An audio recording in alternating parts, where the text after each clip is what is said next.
दोस्तों नमस्कार। मैं नासुनांचली कथा कहानी और उपन्यास के इस अंक के साथ पुनः हाजिर हूं।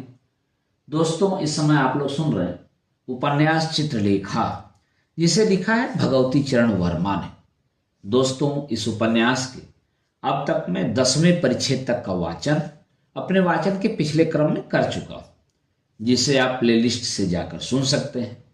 आज सुनिए उपन्यास चित्रलेखा के 11वें परिच्छेद का वाचन मेरे अर्थात नाथ सोनांचली के स्वर।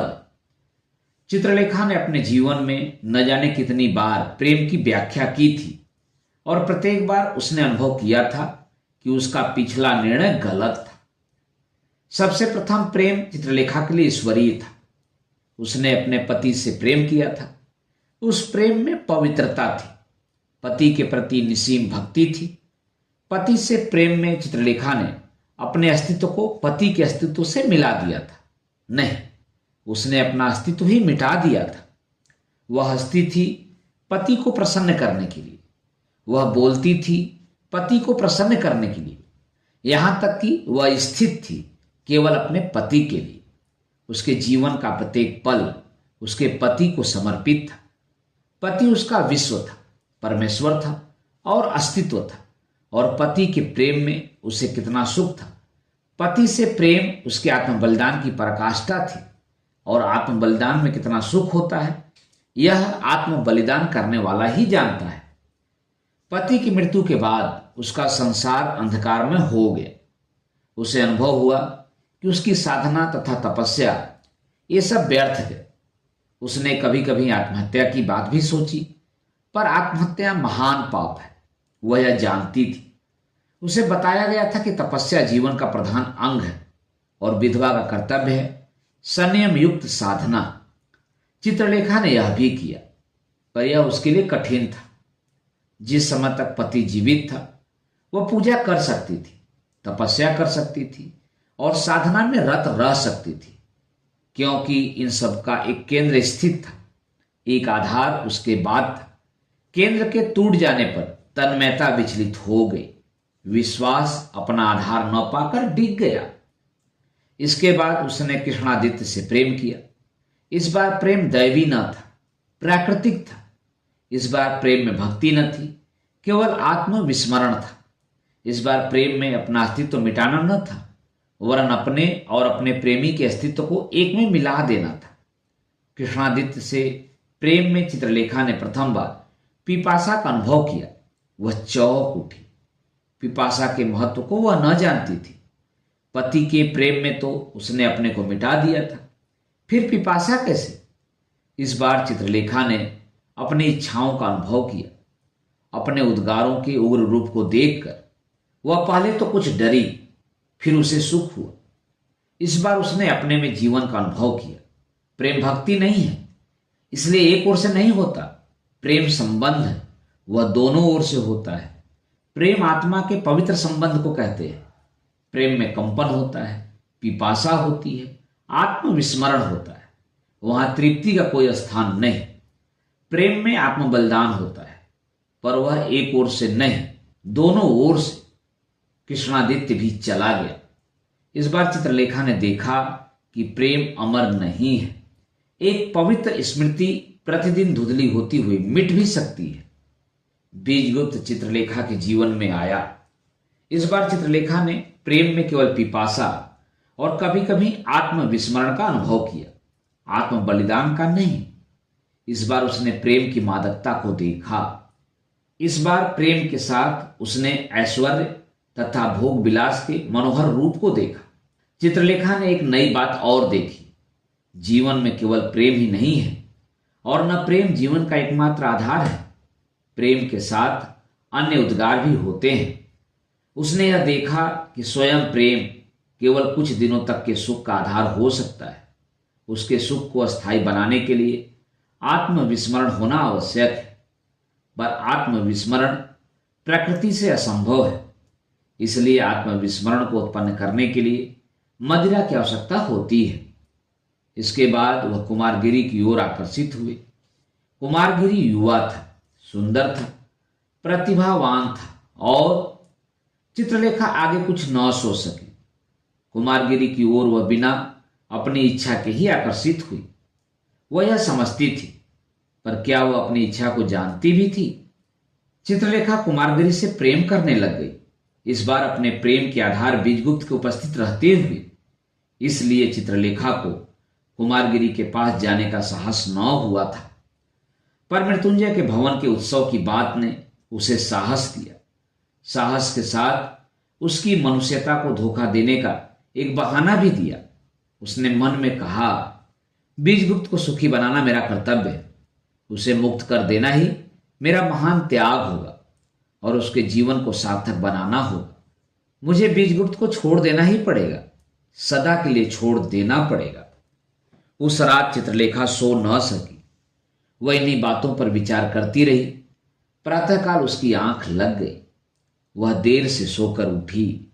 उस समय मध्याह्न हो गया था। उसने दासी से पूछा, बीजगुप्त के यहां से कोई समाचार नहीं आया? नहीं। चित्रलेखा ने स्नान किया। भोजन करने से उसने इनकार कर दिया। रथ लाए जाने की आज्ञा देकर वह वस्त्रागार में गई। उसने अपने सारे आभूषण उतार दिए। एक केसरिया रंग की रेशमी साड़ी निकालकर उसने पहन ली। अपने केस उसने उस दिन नहीं बांधे। रथ उस समय तक द्वार पर आ गया था। चित्रलेखा ने बीजगुप्त को एक पत्र लिखा।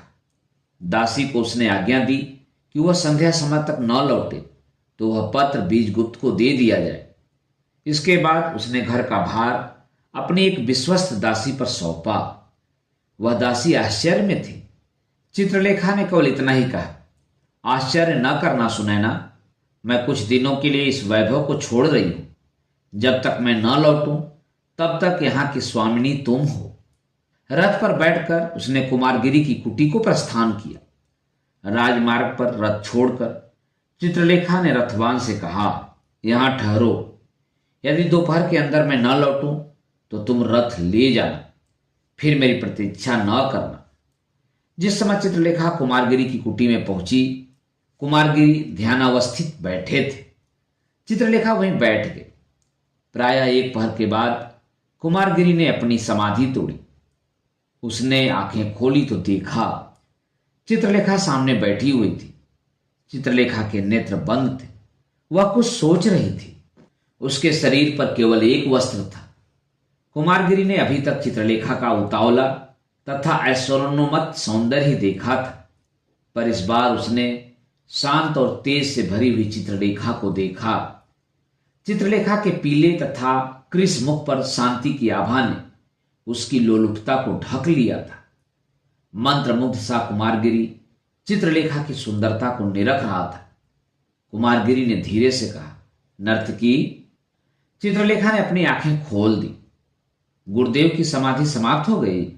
हां, पर नर्तकी चित्रलेखा, तुम यहां किस लिए आई? गुरुदेव से दीक्षा लेने। पर तुम्हें याद होगा कि मैंने तुम्हें दीक्षा देने से इनकार कर दिया था। हां, मुझे याद है, फिर भी चली आई हूं। मैंने त्याग किया है। आज अपने ऐश्वर्य को मैंने तीतांजलि दे दी है। मैं अपना सर्वस्व त्याग चुकी हूं। केवल ममत्व शेष रह गया है। इस ममत्व को मैं आपके सामने ले आई हूं। उसको मुझसे छुड़वाना आपका कर्तव्य है और धर्म भी। नहीं नर्तकी, नहीं। चित्रलेखा की हरिणी की सी बड़ी बड़ी आंखों के आगे वे कांप उठे। वे चिल्ला उठे, नर्तकी, नहीं, यह असंभव है। मैं तुम्हें दीक्षा नहीं दे सकता। उस समय कुमारगिरी अपने को भूल गए। तुम्हें दीक्षा देने के अर्थ होते हैं गिरना, नीचे गिरना। कहां? नीचे ही नीचे, जहां अंत ही नहीं है। मैं तुम्हें जानता हूं और मैं अपने को भी जानता हूं। तुम्हें ऊपर उठाना कठिन है, स्वयं नीचे गिरना सरल है। कुमारगिरी उठ खड़े हुए। वे उठकर विक्षिप्त की भांति कुटी में टहलने लगे। चित्रलेखा मूर्ति की भांति मौन बैठी थी। कुमारगिरी ने रुककर फिर कहा, नर्तकी, सच कहना। मैं तुमसे झूठ नहीं बोलता। कहता हूं कि सच कहना। तुम यहां क्यों आई हो? क्या वास्तव में तुम ज्ञान प्राप्त करना चाहती हो? क्या वास्तव में तुम भोग विलास को तिलांजलि देने आई हो? क्या यह संभव है? बोलो, मौन क्यों हो? कुमारगिरी हंस पड़े। तुम सच नहीं बोलना चाहती। तुम झूठ भी नहीं बोल सकती। तुम्हारा मौन नहीं का घोतक है। चित्रलेखा की निद्रा भंग हुई। उसने कुमारगिरी की ओर देखा। उसके नेत्र कुमारगिरी के नेत्रों से मिल गए। उसने शांत भाव से उत्तर दिया, योगी, अपनी विजय और पराजय की अवहेलना करके एक बार तुम मुझसे सच बोले थे। मैं भी तुमसे सच ही कहूंगी। मैं तुमसे प्रेम करने आई हूं। मेरा अनुमान फिर मिथ्या न था। धन्यवाद। तुम मुझसे प्रेम करने आई हो। मुझसे, जिसने कभी किसी से प्रेम नहीं किया, जो जानता ही नहीं कि प्रेम क्या है। कितनी विचित्र बात है। पर एक बात और पूछूंगा, प्रेम किस प्रकार किया जाता है? मैंने अभी तक यह समझा था कि मनुष्य में प्रेम की उत्पत्ति स्वयं हो जाती है। यह नहीं जानता था कि प्रेम करने के लिए पहले मनुष्य कटिबद्ध होता है, फिर प्रेम करता है। कुमारगिरी हंस रहे थे, पर उनका वह हास कितना शुष्क था, कितना व्यंग्यात्मक था। चित्रलेखा चौंक पड़ी। उसने कहा, योगी, मेरे शब्द ठीक न थे। मैं अपने भावों को ठीक शब्दों में व्यक्त न कर सकी। मैं तुमसे प्रेम करती हूं। तुम जानते हो, तुम बहुत दिनों से जानते हो। मैं तुम्हारे पास इसलिए आई हूं कि तुम भी मुझसे प्रेम करो। अब तो मैंने सब कुछ कह दिया। तुम मुझसे प्रेम करती हो, इतना यथेष्ट है। मैंने कभी तुम्हें इसमें नहीं रोका, और न इसमें मैं तुम्हें रोक ही सकता था। प्रेम के बदले में प्रेम की आशा करना ठीक हो सकता है, पर उस आशा को सफलीभूत बनाने की चेष्टा करना अनाधिकार चेष्टा है। चित्रलेखा का मुख पीला पड़ गया, पर एक क्षण में ही वह संभल गई। उसने बहुत गंभीर होकर कहा, ठीक कहते हो योगी, इस बार भी मैंने गलत कहा था। मैं यहां आई हूं प्रेम की अतृप्त प्यास को तृप्त करने। मैं यहां आई हूं जिससे मैं प्रेम करती हूं, उसके चरणों की धूल को नित्य प्रति अपने मस्तक पर चढ़ाने के लिए। मैं यहां आई हूं तुम में अपने को डुबा देने के लिए। सेवा और भक्ति, स्वयं का विस्मरण और अतृप्त प्यास, ये प्रेम के द्योतक है। मैंने यह सत्य विश्वास और कर्तव्य के आवरण में अपने विवाह के समय देखा था, पर उन आवरणों के रहते हुए मैं उस समय का वास्तविक महत्व न समझ सकी थी। अब फिर इस सत्य को देखा, इसलिए तुम्हारे पास आई हूं। इस बार कुमारगिरी गंभीर हो गए। क्या वासना को अलग रखकर प्रेम संभव हो सकता है? उनके मन में यह प्रश्न उठा। उनकी साधना ने और उनके विश्वास ने उत्तर दिया, नहीं। उनके हृदय ने कहा, मूर्ख, शुद्ध प्रेम में वासना और तृष्णा का कोई स्थान नहीं। कुमारगिरी ने कहा, कुछ समय तो देवी, बड़ी कठिन समस्या है। चित्रलेखा ने कुमारगिरी के पैर पकड़ लिए। समय देने का समय नहीं रहा। जो होना था वह हो चुका। मैं बहुत आगे बढ़ गई हूं। पीछे जाना असंभव है। मैं स्कूटी में रहने आई हूं, यहां से जाने के लिए नहीं। इस बात का उत्तर न देकर कुमारगिरी ने कहा, क्या तुम यहां पैदल आई हो? नहीं, रथ पर आई हूं। रथ कहां है? राजमार्ग पर छोड़ आई थी, वह चला गया होगा। कुमारगिरी ने ऊपर देखा। हे भगवान, इसमें क्या रहस्य छिपा है? तुम्हारी इच्छा क्या है? जो तुम्हारी इच्छा है होगी। इस बार अपने चरणों पर पड़ी हुई चित्रलेखा को उन्होंने उठाया। अच्छा देवी, तो फिर तुम्हें दीक्षा दूंगा। भगवान की इच्छा है कि मैं संसार स्थित वासनाओं से युद्ध करूं, तो फिर ऐसा ही हो। इतना कहकर कुमारगिरी ने विशाल देव को बुलाया। विशाल देव के आने पर कुमारगिरी ने उससे कहा, विशाल देव, तुम्हें देवी चित्रलेखा के लिए कुटी तैयार करनी पड़ेगी। विशाल देव के मुख पर आश्चर्य के भाव अंकित हो गए। इस रहस्य को वह भली भांति समझता था। उसने चित्रलेखा को अभिवादन करते हुए कहा, देवी, तुम्हारा स्वागत है। इस बार उसने कुमारगिरी पर अर्थपूर्ण दृष्टि डाली। कुमारगिरी विशाल देव की उस दृष्टि का मतलब समझ गए। तुम्हें आश्चर्य हो रहा है वत्स। तुम मेरी निर्बलता को एक बार देख चुके हो, इसलिए तुम्हें आश्चर्य होना स्वाभाविक ही है। पर यह याद रखो, मनुष्य का कर्तव्य है कमजोरियों पर विजय पाना। आज भगवान ने मुझ पर एक सत्य प्रकट किया है। जीवन की उत्कृष्टता वासना से युद्ध करने में है, और यह मैं करने जा रहा हूं। इसलिए मैं चित्रलेखा को दीक्षा देने वाला हूं। विशाल देव मुस्कुराया। गुरुदेव का कथन सर्वथा उचित है। कुटी आज रात तक तैयार कर देनी होगी। विशाल देव की मुस्कुराहट तथा उसके इस प्रश्न ने कुमारगिरी के सारे शरीर में क्रोध की विद्युत ही प्रवाहित कर दी। वे कांप उठे। उन्होंने तन कर कहा, नहीं, कुटी की कोई आवश्यकता नहीं। चित्रलेखा मेरी कुटी में रहेगी, समझा विशाल देव। मेरी निर्बलता पर उपहास करने वाले नवयुवक, याद रखना, मैं तुम्हारा गुरु हूं और तुमसे ऊंचा हूं। मैं तुम्हें दिखाऊंगा कि साधना और तपस्या में तपा हुआ व्यक्ति कितना बलवान हो सकता है। कुमारगिरी का रुद्र रूप देखकर विशाल देव भयभीत हो गया। वह उनके चरणों पर गिर पड़ा। गुरुदेव, मेरी धृष्टता क्षमा करें, मैं कुटी बनाने जा रहा हूं। नहीं, कुमारगिरी गरज उठे, अब कुटी की कोई आवश्यकता नहीं विशाल देव। एक बार मैंने भ्रम में आकर तुम्हारे गुरु की हंसी उड़ाई थी, उसका दंड मिल रहा है। तुम्हारे गुरु ने तुमको यहां पर पाप का पता लगाने भेजा है। अब तुम्हें अवसर मिला है कि तुम पाप देखो और उस पर विजय पाना भी देखो। तुम जा सकते हो, संध्या वंदन का समय हो चुका है। विशाल देव चला गया। कुमारगिरी ने चित्रलेखा से कहा, देवी, जो कुछ हुआ वह स्वप्न के समान है।